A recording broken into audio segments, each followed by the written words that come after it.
আজ নিয়ে এসেছি মোচা চিংড়ির রেসিপি। আমার বাড়ির প্রত্যেকের ভীষণ পছন্দের। অনেকের বাচ্চারাই শুনেছি সবজি খেতে চায় না, কিন্তু এটা নিয়ে না আমাকে কোনোদিনও ঝামেলা করতে হয়নি। আমার 2 ছেলে মেয়ে সবজি খায় এবং সেটা খুব ভালোবেসে খায়।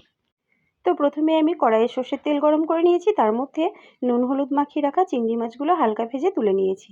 এবারে ওই তেলের মধ্যে ছোট ছোট ডুমো করে কাটা আলু দিয়ে তার মধ্যে সামান্য নুন হলুদ দিয়ে এটাও আমি ভেজে তুলে নিয়েছি।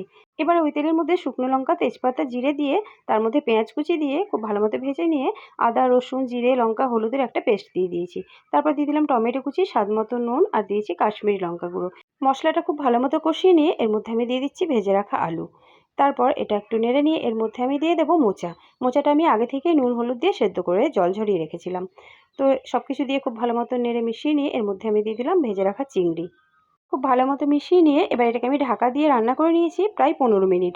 একদম লো টু মিডিয়াম আছে। মাঝে মাঝে ঢাকাটা খুলে নেড়ে দিয়েছি যাতে তলায় পুড়ে না যায়। তো তারপর সবশেষে আমি এখানে দিয়ে দিলাম শাহি গরম মশলা গুঁড়ো, আর দিয়ে দিচ্ছি 1 চামচ ঘি। তো ব্যাস, রান্নাটা আমার একদম কমপ্লিট। এবার এটাকে ভালো মতো মিশিয়ে নিয়ে গ্যাস বন্ধ করে ঢাকা দিয়ে 5 মিনিট রেখে তারপর আমি পরিবেশন করেছি। তো ব্যাস রেডি আমার মোচা চিংড়ি, একদম গরম গরম ভাতের সঙ্গে পরিবেশন করো। বন্ধুরা, রেসিপিটি ভালো লাগলে অবশ্যই লাইক কমেন্ট শেয়ার করে দিও, আর চ্যানেলটি সাবস্ক্রাইব করে পাশে থাকার অনুরোধ রইল। আজ তাহলে আসি, দেখা হচ্ছে পরের ভিডিওতে নতুন কোনো রেসিপি নিয়ে।